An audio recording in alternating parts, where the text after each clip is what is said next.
Hello दोस्तों, welcome back. स्वागत है आपका हमारे नए वीडियो में, जिसमें हम बात करने वाले हैं कलर ग्रेडिंग के ही एक इम्पॉर्टेंट टॉपिक वीडियो स्कोप्स के बारे में। मैं जनरली बहुत सारे बिगनर्स को देखता हूं और इवन प्रोफेशनल्स को भी देखता हूं कि स्कोप्स को लेकर उन्हें बहुत सारा कन्फ्यूजन होता है। उन्हें पता नहीं होता है कि स्कोप्स से इमेज को कैसे रीड किया जा सकता है और इमेज में क्या ऐसी टेक्निकलिटी देखी जा सकती है जिसे हम करेक्ट कर सकते हैं, और कुछ ऐसे मिसकंसेप्शंस के बारे में भी बात करेंगे जो बिगनर्स को हमेशा रहते हैं। तो चलिए शुरू करते हैं हमारा आज का वीडियो।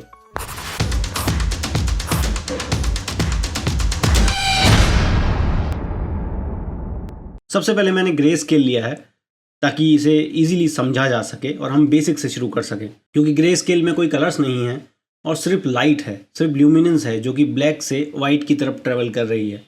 मैंने जैसा कि ग्रे स्केल लिया है तो उसमें कलर नहीं है, तो इसलिए हमें वेक्टरस्कोप में कुछ भी दिखाई नहीं देगा।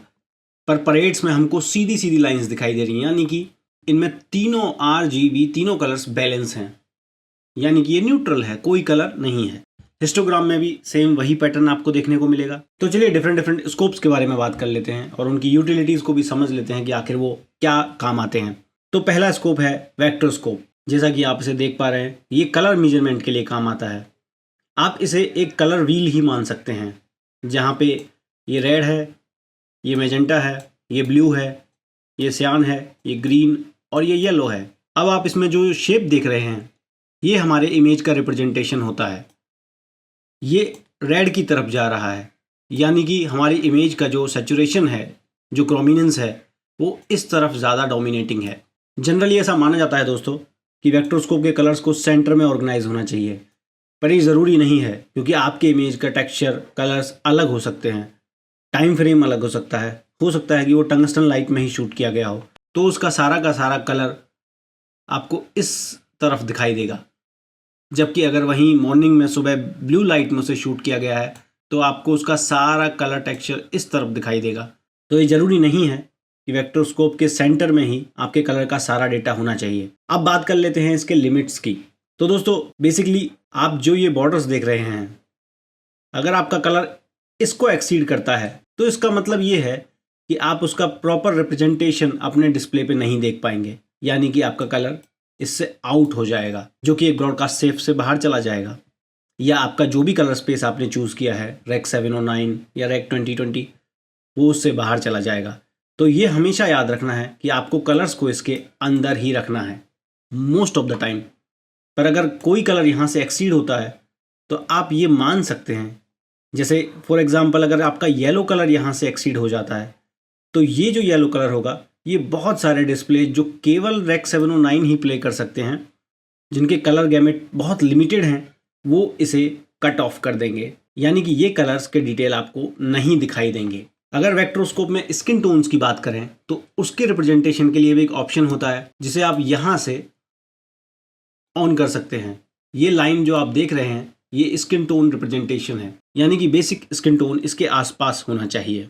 एंड एक नया कलर स्कोप जो रिजॉल्व में अभी कुछ सालों पहले ही इंट्रोड्यूस किया है, जिसे हम कहते हैं CIE क्रोमेटिसिटी, ये आपके कलर स्पेस का पूरा बॉर्डर लाइन दिखाता है। जैसे मैं इस वक्त रेक 709 पे काम कर रहा हूँ, तो ये ट्राइंगल रेक 709 को रिप्रेजेंट करता है।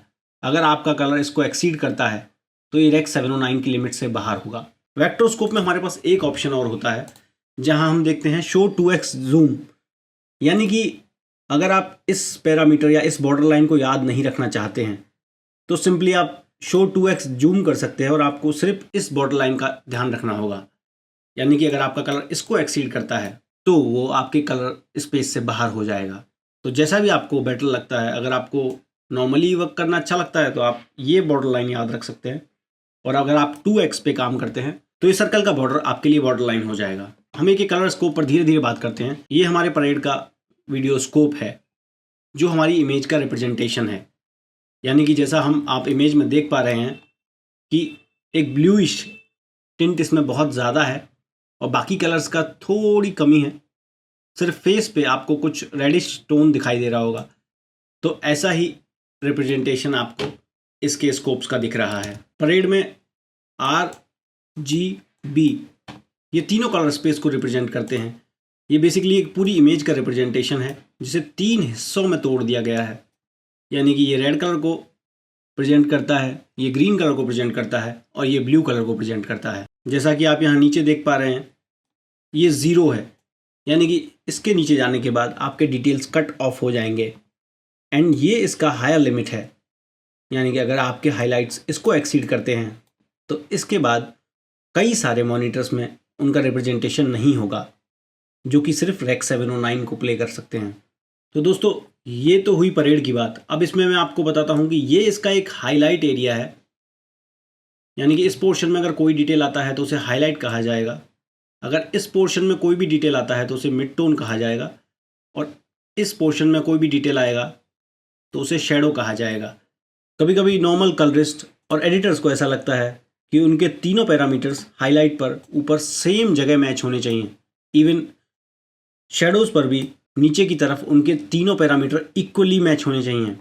पर ये सच नहीं है दोस्तों, क्योंकि अगर आपकी इमेज में प्रॉपर वाइट हाइलाइट्स हैं तब ये सही बात हो, पर अगर आपके हाइलाइट्स ब्लू हैं या येलोइश हैं, इवन आप समझिए अगर आप टंगस्टन लाइट में अगर आपने कोई शॉट शूट किया है तो आपके हाइलाइट्स बहुत ज़्यादा येलो की तरफ जाएंगे, तो आपके ये दोनों पैरामीटर्स काफ़ी ऊपर होंगे जबकि ब्लू काफ़ी नीचे होगा। अब चलिए अगले मिसकंसेप्शन की बात कर लेते हैं, जो कि बहुत सारे लोगों को होता है। उन्हें लगता है कि उनके हाइलाइट्स एकदम टॉप टच करना चाहिए और उनके शेडोज़ को एकदम नीचे की तरफ बाउंड्रीज पे टच करना चाहिए, तभी उनकी इमेज अच्छी दिखेगी। ये ज़रूरी नहीं है कि आपके हाईलाइट उतने ज़्यादा शाइनी हो कि उन्हें इस एरिया में होना चाहिए। हो सकता है कि आपकी इमेज में ऐसे कोई हाइलाइट्स ही ना हो। जैसे कि ये इमेज, मैं अगर इसके हाइलाइट्स को बढ़ाता हूँ तो स्कोप इसे प्रेजेंट करते हैं, पर अगर आप इसे देखेंगे तो इसके कुछ डिटेल्स जा चुके हैं। तो इसमें ऐसा कोई हाईलाइट नहीं है जिसे एकदम पीक पर टच होना चाहिए। तो ऐसे ही बहुत सारे इमेज होते हैं, पर कुछ इमेज ऐसे भी होते हैं जिन्हें एकदम टॉप तक रखा जा सकता है और उनकी हाईलाइट बहुत ज़्यादा शाइनी होती हैं। तो दोस्तों, स्कोप सिर्फ आपको गाइड करते हैं, पर डिसीजन आपकी आंखों को ही लेना होता है। अब मैं आपको बताता हूँ तीसरे स्कोप के बारे में, जिसे हम कहते हैं वेव फॉर्म स्कोप। ये तीनों स्कोप को मिला देने से एक बना हुआ मिक्सचर है, इसके अलावा कुछ भी नहीं है। जो भी मैंने आपको बताया वो सारी चीज़ें यहाँ भी अप्लाई होती हैं, बस इसमें तीनों वेव फॉर्म एक साथ मिल चुके हैं।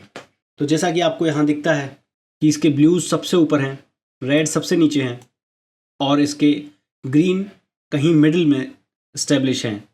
ऐसा ही आपको इस इमेज में दिख रहा है। इसी का रिप्रेजेंटेशन ये है, यानी कि परेड और वेव फॉर्म लगभग एक ही जैसी बातें हैं, बस परेड RGB का अलग अलग प्रेजेंटेशन है और वेव फॉर्म उनका एक साथ वाला प्रेजेंटेशन है। अब बात कर चुके हैं हम तीनों स्कोप्स के बारे में, वेक्टोस्कोप, वेव फॉर्म और परेड। अब बात कर लेते हैं हिस्टोग्राम के बारे में। तो दोस्तों, हिस्टोग्राम भी आपको काफ़ी हद तक परेड जैसा ही फील देता है, पर क्योंकि इसका ओरिएंटेशन अलग है तो इसलिए आपको इसमें माउंटेन्स दिखते हैं। आपको हमेशा कोशिश करनी चाहिए कि आपके माउंटेन्स सैचुरेटेड एक जगह पर ना हो, यानी कि अगर आपके माउंटेन्स किसी पर्टिकुलरली एक जगह पर सैचुरेटेड हैं, यानी कि आपके इमेज में डिटेल्स कम हैं, सिमिलर टू परेड। जैसे समझिए अगर परेड में आपके सारे डिटेल्स एक ही जगह पर कंसंट्रेट हो जाते हैं तो इसका मतलब ये हुआ कि आपके इमेज में प्रॉपर कंट्रास्ट नहीं है। हम तीनों स्कोप्स के बारे में बात कर चुके हैं। अब मैं बात करूंगा एक ऐसे स्कोप के बारे में जो DOPs के लिए बहुत इंपॉर्टेंट है और आप इसे रिजॉल्व में भी यूज़ कर सकते हैं, जिसका नाम है फॉल्स कलर। अगर आप फॉल्स कलर्स को अपने फुटेज पे अप्लाई करते हैं तो आपको इसका इस तरह का एक रिप्रेजेंटेशन मिलता है और इधर आपको एक मीटर देखने को मिलता है। इस मीटर में 0 का मतलब है प्योर ब्लैक, यानी कि अगर यहाँ आप ये कलर देखते हैं तो ये प्योर ब्लैक्स हैं, और रेड का मतलब है प्योर हाईलाइट। तो जैसा मैंने आपको बताया कि इसमें ऐसी कोई प्योर हाईलाइट्स नहीं है, तो यहाँ पे रेड कलर नहीं है। यहाँ पर आपको ग्रीन कलर देखने को मिल रहा है जो कि आपके शेडोज से थोड़ा ऊपर है और मिड टोन से थोड़ा नीचे है, जबकि 40 से और 70 तक या 80 तक आप कह सकते हैं कि आपके मिड टोन्स हैं, यानी कि आपको जो ये ग्रे एरियाज दिख रहे हैं ये आपके मिड टोन्स हैं। तो फॉल्स कलर भी एक बहुत अच्छा टूल है दोस्तों। ये आपको एग्जैक्ट इन्फॉर्मेशन देता है और आप अपनी इमेज को ईजीली इवेल्युएट कर सकते हो, एनालाइज कर सकते हो कि आपकी इमेज कहाँ स्टैंड करती है। अब लास्ट में बात कर लेते हैं CIE क्रोमेटिसिटी की। तो दोस्तों, ये एक CIE मॉडल का ही रिप्रेजेंटेशन है, जहाँ पर ये एक ट्रायंगल आपको रेक 709 स्पेस का गैमेट बताता है। अगर आपका कोई भी कलर इस ट्रायंगल को पार करता है तो उसका प्रॉपर रिप्रेजेंटेशन आपको नहीं दिखाई देगा। तो दोस्तों हम दूसरी किसी इमेज पर अपना एनालाइजेशन करते हैं। जैसे कि आप यहाँ पर एक इमेज देख पा रहे हैं, तो जैसा कि आप इसके वेवफॉर्म स्कोप में देखते हैं कि कहीं मिडिल में हाइलाइट्स बहुत ज़्यादा हैं और उसके बाद धीरे धीरे शेडोज़ की तरफ जा रहा है, यानी कि फ्रेम के बीच में हाइलाइट्स ज़्यादा हैं। और स्पेशली इसमें आपको दिखता है कि रेड कलर्स बहुत ज़्यादा है, यानी कि इमेज वार्म है। ये इसकी इमेज है दोस्तों। अगर आप इसे देखेंगे तो ये इसकी इमेज का एक प्रॉपर रिप्रेजेंटेशन है। ये देखिए,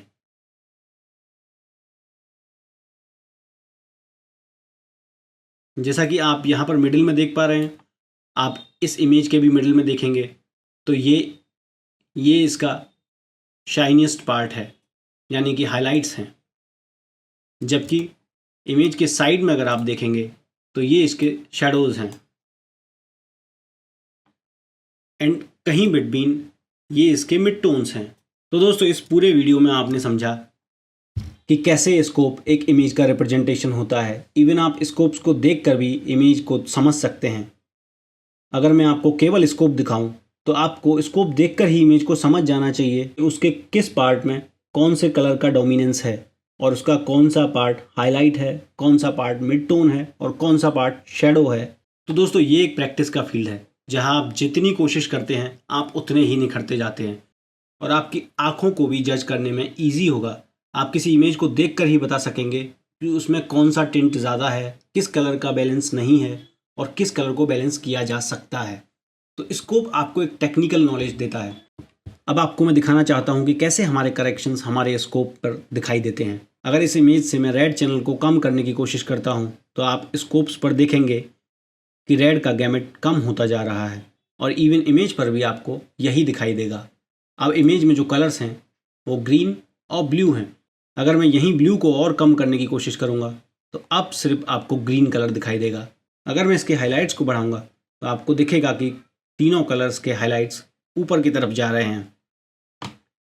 वहीं अगर वेक्टरस्कोप को समझते हैं तो मैं सैचुरेशन को अगर 0 कर देता हूं तो आप देखते हैं कि वेक्टरस्कोप में भी कलर 0 हो जाता है। आप कलर का कंसंट्रेशन देख पा रहे हैं कि ये येलो और रेड के बीच में कहीं है, यानी कि मोर ऑफ द येलो है और लेस ऑफ द रेड है। बट इसका कंसंट्रेशन ब्लू, सियान या मैजेंटा कलर की तरफ नहीं है। अगर मैं इसके कलर को और बढ़ाता हूँ तो आप देखते हैं कि ये वेक्टरस्कोप को सरपास कर देता है, यानी कि ये कलर का रिप्रेजेंटेशंस ठीक से नहीं होगा और कुछ डिटेल चॉप ऑफ हो जाएंगे। तो आपको कलर ग्रेडिंग के वक्त एज अ टेक्निकल एनालिसिस इन सारे टूल्स को यूज़ करना है और आपको हर एक टूल से अलग अलग तरह से ग्रेड करके देखना है। धीरे धीरे प्रैक्टिस से आपको समझ आएगा कि कौन सा टूल किस वक्त में आपके काम आ सकता है। तो दोस्तों मैंने मेरे हिसाब से आपको स्कोप्स को ठीक से समझाने की कोशिश की है। अगर फिर भी कोई चीज़ रह गई है तो प्लीज़ कमेंट करके मुझे बताइए और हाँ, सब्सक्राइब करना ना भूलें। Thank you so much. मिलते हैं नेक्स्ट वीडियो में।